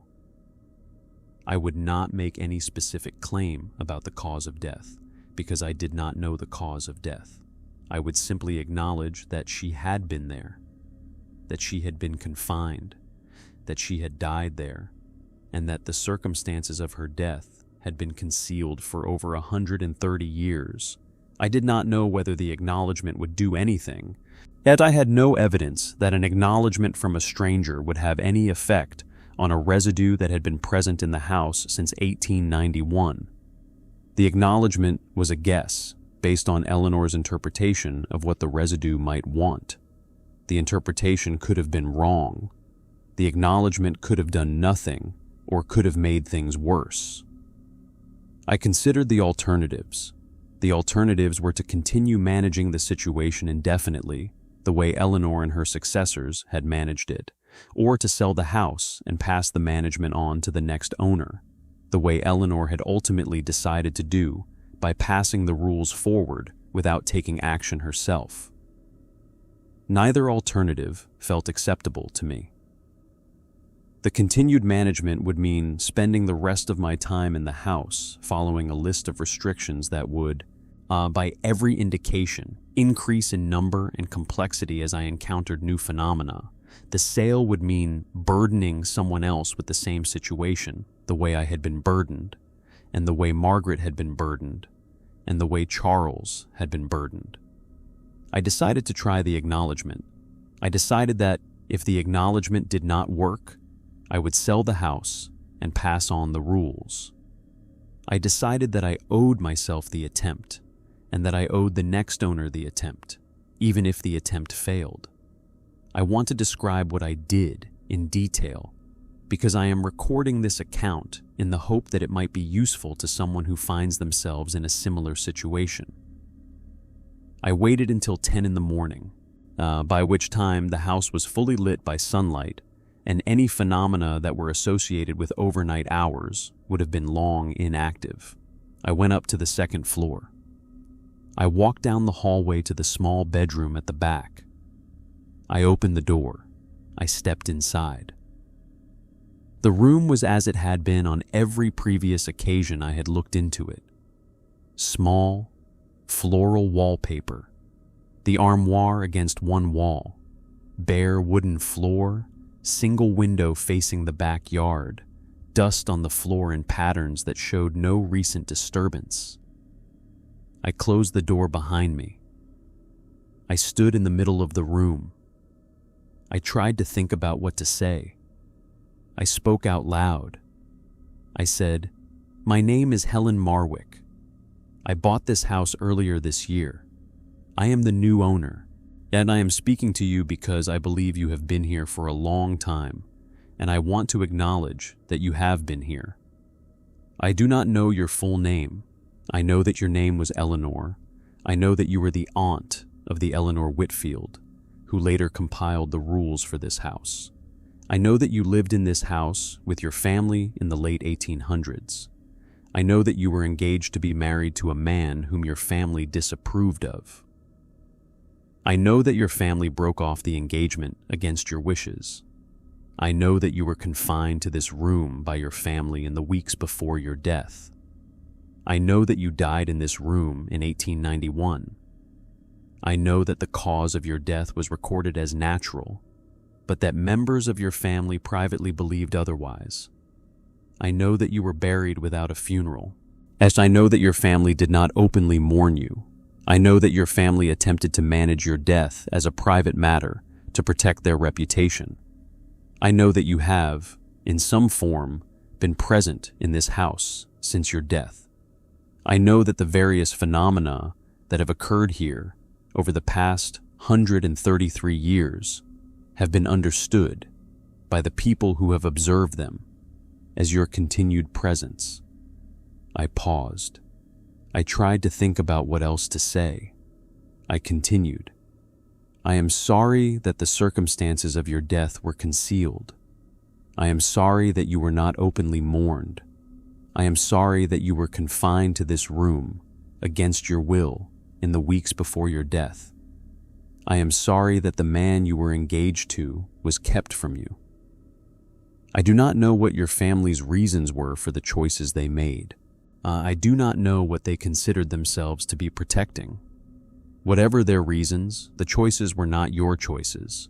The choices were made about you and to you, without your consent. I am acknowledging this. I am saying it out loud, in the room where you died, in a house that you lived in, to whatever remains of you here. I paused again. I tried to think about whether there was anything more to say. I do not know what you want. I do not know whether anything I am saying is what you would want said. I am doing my best with the information that has been available to me. I am recording this acknowledgement in part to honor your existence, which has not been honored by the people who should have honored it. If there is anything I can do beyond this acknowledgement, I do not know what it is. While I am willing to consider any further actions if I can determine what they should be, I am committed to living in this house if you will allow me to, as a person who acknowledges what happened to you. I will not erase the rules that have been used to manage the situation. I will continue to follow them as long as following them appears to be necessary. But I am hoping that the acknowledgement will, in some way, reduce the necessity. I am hoping that you have been waiting for someone to acknowledge you, and that I am doing it now. I stopped speaking. I stood in the middle of the room. I waited. I did not know what I was waiting for. I waited for several minutes. Nothing happened. The room was silent. The dust did not stir. The temperature did not change. The light did not flicker.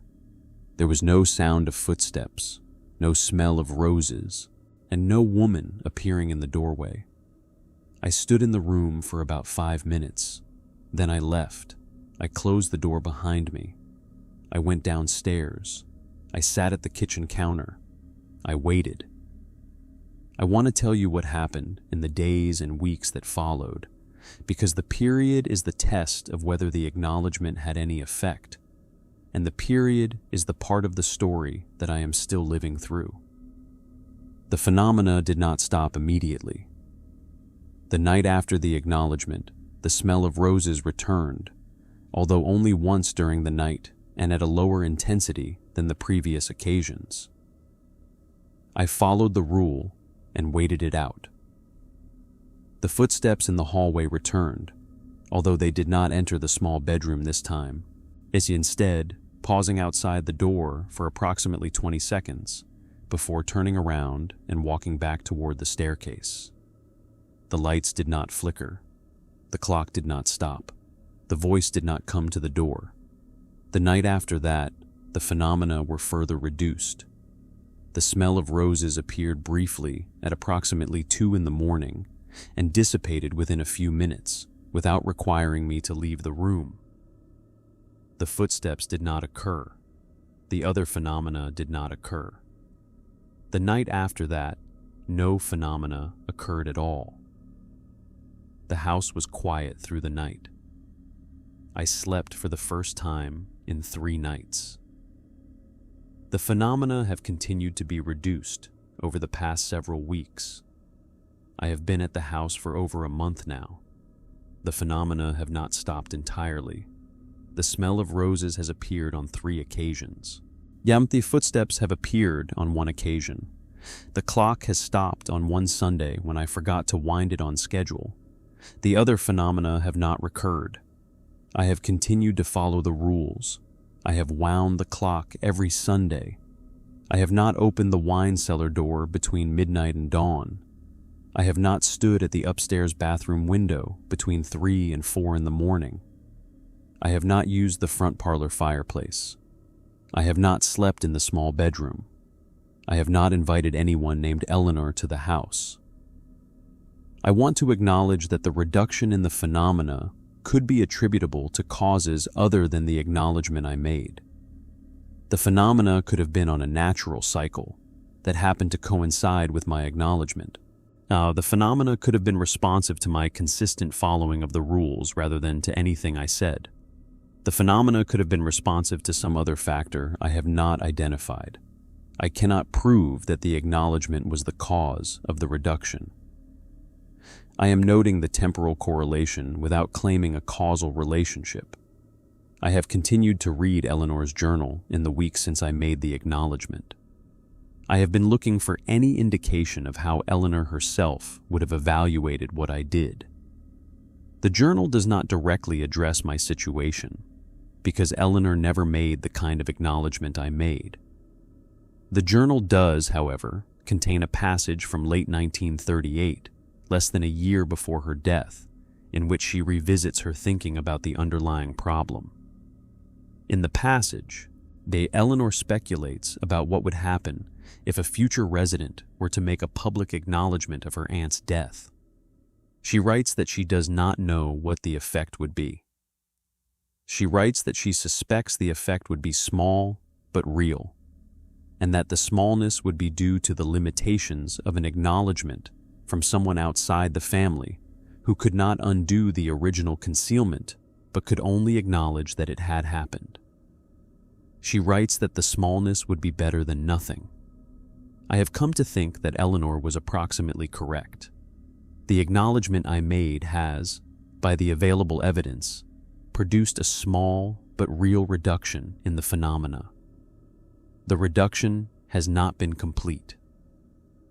The phenomena have not stopped.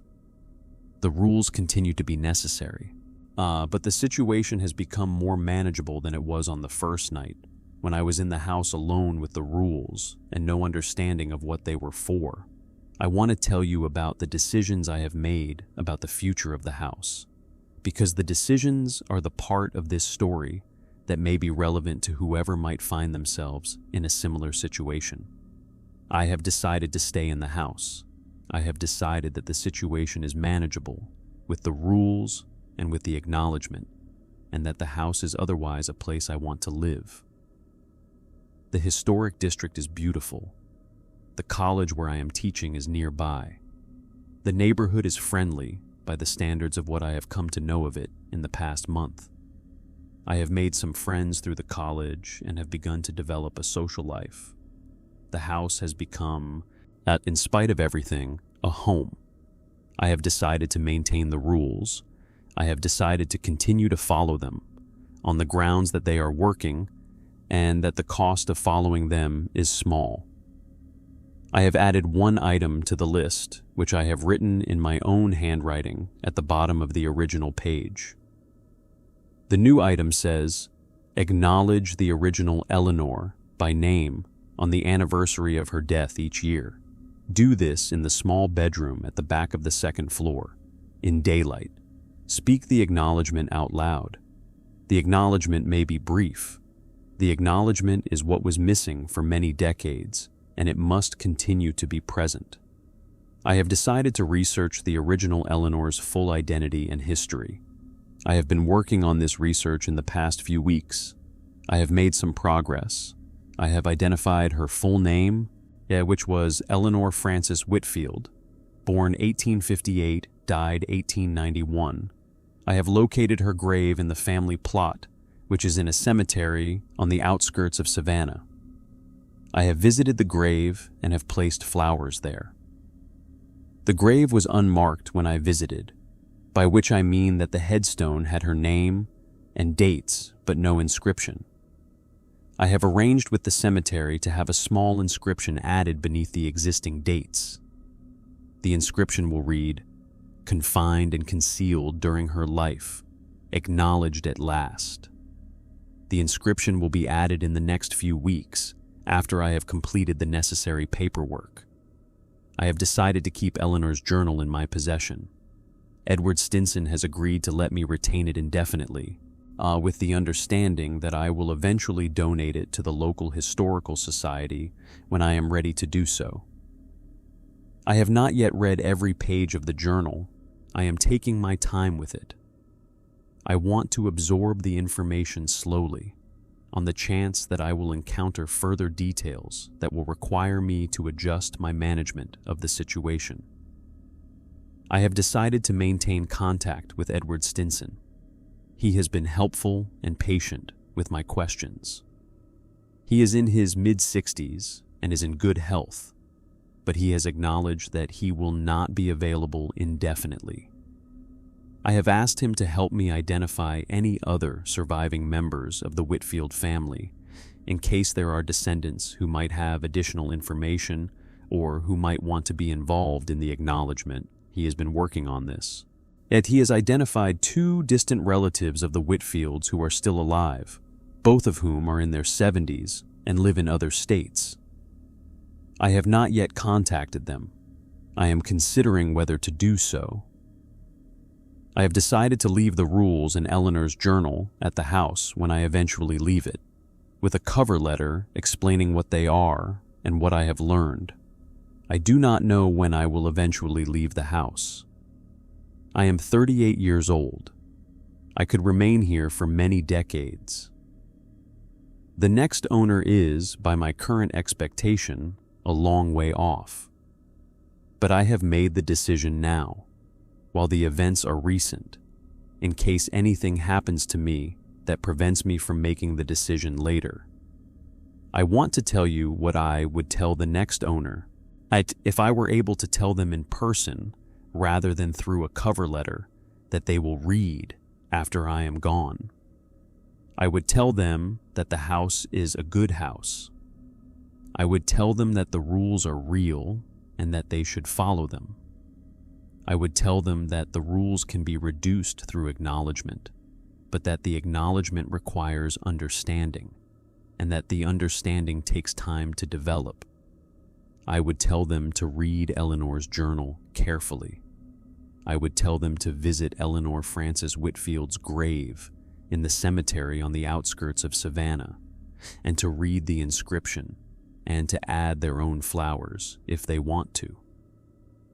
I would tell them that the situation is something that can be lived with, if approached carefully, and that the carefulness becomes second nature after some time. Yeah, and I would tell them to be patient with themselves. I would tell them that the first night in the house will be hard, regardless of what they have been told in advance, because the rules will not feel real until the phenomena begin to occur. I would tell them that the phenomena will occur, and that the rules will help, and that the rules are not a substitute for understanding what the situation is about, but that the understanding can come later, after the immediate management has been established. I would tell them, finally, that the situation is not over. The acknowledgement has reduced the phenomena, but has not eliminated them.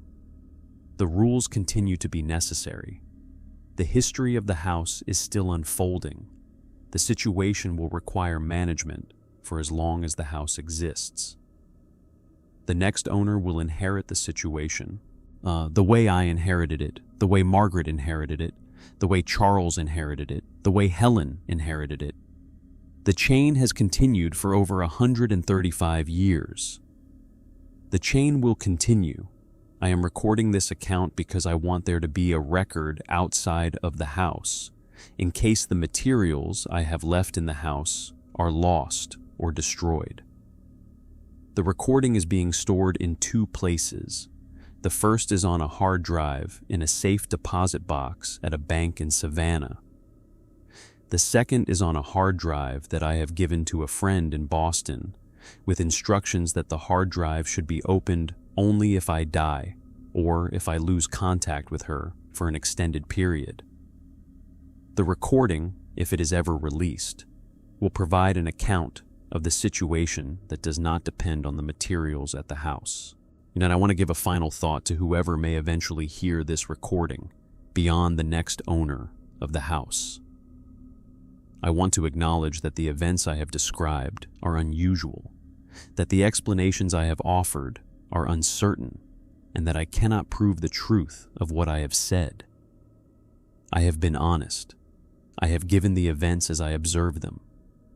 I have given the conclusions I have reached, with appropriate qualifications about my uncertainty. I have done what I have been able to do. I want to acknowledge that the situations described in this account are the kind of situations that, in conventional contexts, would be dismissed as superstition, or psychological aberration, or fabrication. I have considered all of these possibilities for what I observed. I have concluded that the events were real by my best judgment. Given the consistency of the rules across multiple generations of owners, the documented history in Eleanor's journal, and the observable reduction in the phenomena that has followed my acknowledgement. The conclusion may be wrong. The conclusion is the best I have been able to develop with the information available to me. I want to acknowledge finally that there are situations like this one that may exist in other places, that may be encountered by other people, and that may require approaches like the one I have described. I do not know how to help such people, beyond saying that the approach I have taken has worked, in the limited sense of reducing the phenomena, and that the approach is available to anyone who finds themselves in a similar situation. I am going to stop recording. The house is quiet. The clock in the front parlor is ticking. The afternoon light is coming through the windows. I have a class to teach this evening. I am going to prepare for the class. I am going to live my life. If you are watching this recording because something has happened to me, or because the materials at the house have been lost, please know that the recording is the most complete account I have been able to produce of what happened during my first night in the house and during the weeks that followed.